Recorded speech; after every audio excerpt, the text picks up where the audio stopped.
So we just learned about the layers in the integumentary system. Well, one of them is not part of the integumentary system, but you know what I mean. So so the next things we're gonna learn about it's not gonna really affect the belly button piercing. It doesn't really pertain to the piercing we're getting today, but since you're on our website, might as well learn more about the body. So yeah. So right now we're gonna learn about skin appendages. I think it's also called accessory organs, but it's mostly known as skin appendages.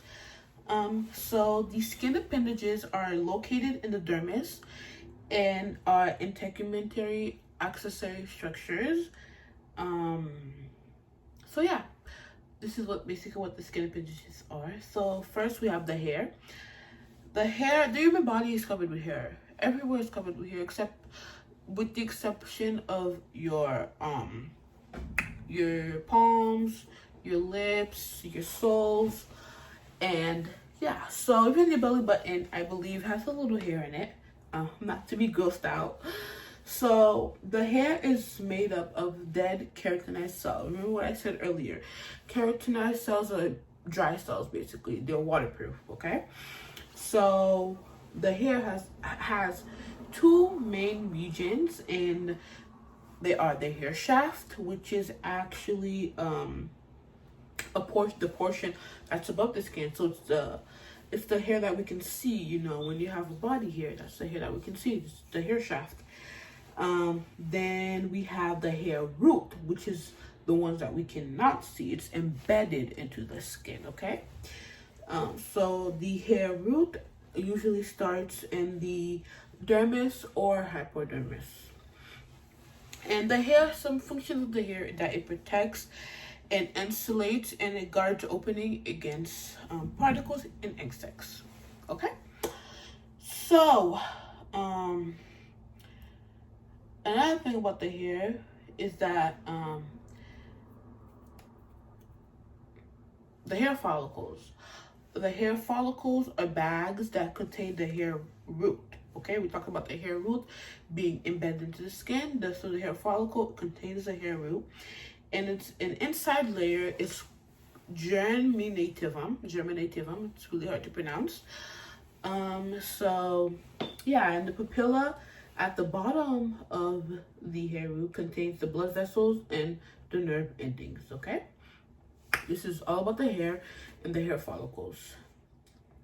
Next, we have the erector pili. The erector pili is a vestigial organ, and it's a tiny band of smooth involuntary muscles. Involuntary means we can't consciously move it, okay? Like your arm, your skeletal muscles are involuntary because, again, I can consciously move it, okay?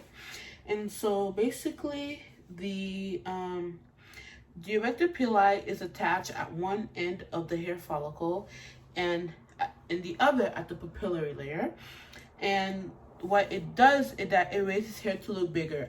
In humans, I don't think it's